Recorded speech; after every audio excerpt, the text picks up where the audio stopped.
to the vibrant democracy we cherish. And here walks in Kangana Ranaut, still riding high on her victory from Mandi.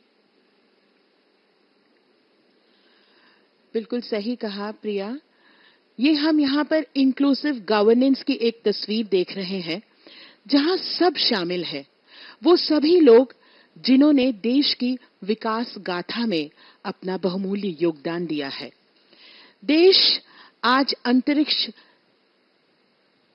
पृष्ठभूमि में एक चमकता हुआ सितारा बनकर उभर रहा है और इसमें हर किसी का पुट है, हर किसी का योगदान है, चाहे वो अधोसंरचना की बात हो, महिला सशक्तिकरण की बात हो, ग्रामीण विकास की बात हो, सब में देशवासियों का भी Uma, that was a visual of Chandrababu Naidu of the TDP, one of the key players in this formation, this coalition.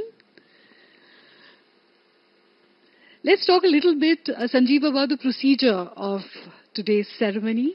And of course, Dr. Murli Manohar Joshi has arrived here. It's so good to see him healthy and so active. Dr. Murli Manohar Joshi, Nitish Kumar, NDA के महत्वपूर्ण घटक दल के नेता,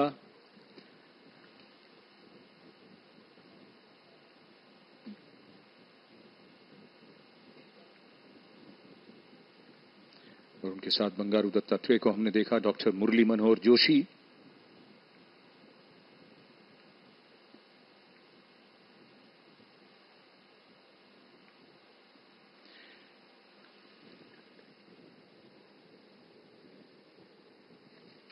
जो मंत्रिमंडल शपथ लेगा उसका दृश्य इस समय स्क्रीन पर, और ये सभी दृश्य दूरदर्शन की ओर से। चंद्रबाबू नायडू जो एनडीए के घटक दल टीडीपी के नेता और नवनिर्वाचित मुख्यमंत्री हैं आंध्र प्रदेश के, शीघ्र ही शपथ लेंगे अपने राज्य के मुख्यमंत्री के तौर पर। Those imposing 21 steps of Rashtrapati Bhavan. In just a short while from now, the Honorable President of India will descend these steps. She will take her place at the dais. Pankaja Munde arriving here. The Honorable President of India will administer the oath of office and secrecy. पूर्व राष्ट्रपति श्री रामनाथ कोविंद और उनकी पत्नी श्रीमती सविता कोविंद का आगमन, उनके साथ उनकी सुपुत्री।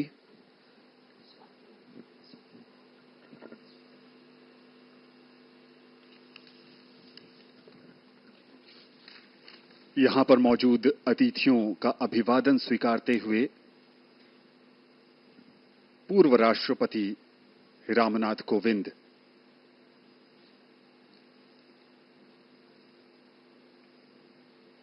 अगर बीते 10 वर्षों की बात करें तो बीते 10 वर्ष का सफर गर्व और गौरव की यात्रा है।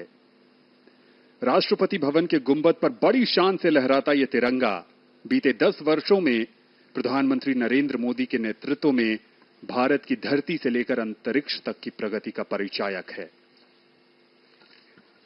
और पड़ोसी देश नेपाल के प्रधानमंत्री पुष्प कमल दहल प्रचंड और उसके पहले दक्षिण भारतीय फिल्मों के सुपरस्टार रजनीकांत भी इस ऐतिहासिक समारोह में शामिल। और नेपाल के प्रधानमंत्री एक तरफ से आ रहे हैं और दूसरी तरफ लोगों की जो उत्सुकता है वो रजनीकांत की तरफ भी। पुष्प कमल दहल प्रचंड। नेपाल के प्रधानमंत्री श्री पुष्प कमल दहल प्रचंड और उनके साथ उनकी पुत्री, आगमन हो रहा है उनका यहां राष्ट्रपति भवन के प्रांगण में।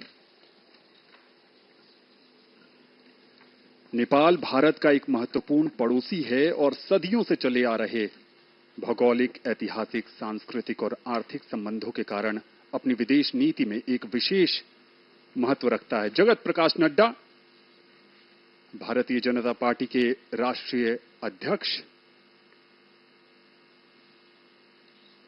साक्षी महाराज जो राजनीति में भी हैं और अध्यात्म में भी।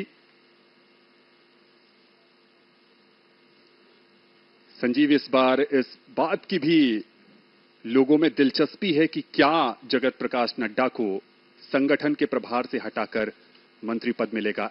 भूटान के प्रधानमंत्री श्री शेरिंग तोब्गे का आगमन, कहते हैं कि खुशी के अवसर पर अगर उसे बांटा जाए तो बढ़ जाती है, और भारत ये खुशियां बांट रहा है अपने पड़ोसी देशों के साथ।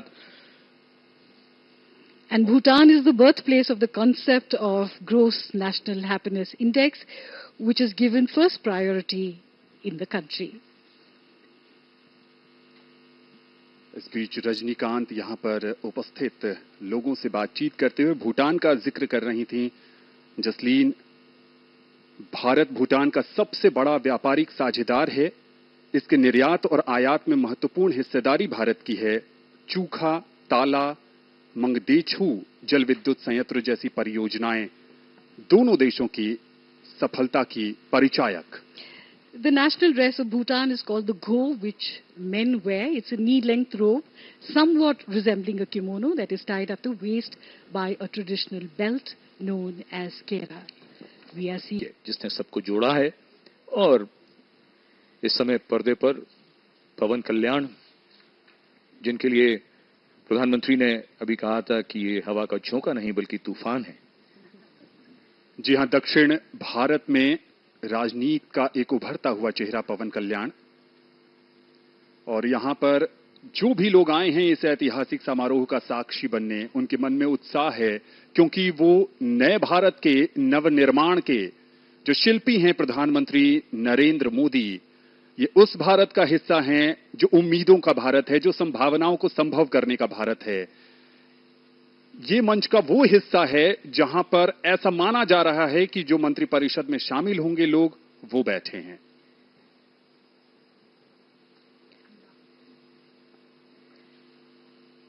दिल्ली प्रदेश भाजपा अध्यक्ष वीरेंद्र सचदेवा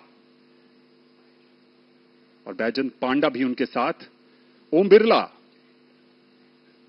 लोकसभा के पूर्व स्पीकर, उनका आगमन होता हुआ, चेहरे पर मुस्कान, और इस भव्य समारोह का कौन साक्षी नहीं बनना चाहता Priyadarshini.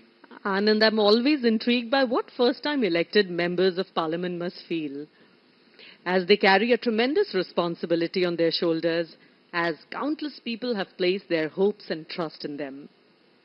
These new MPs are expected to deliver on their promises and effectively represent their constituents' interests. The weight of these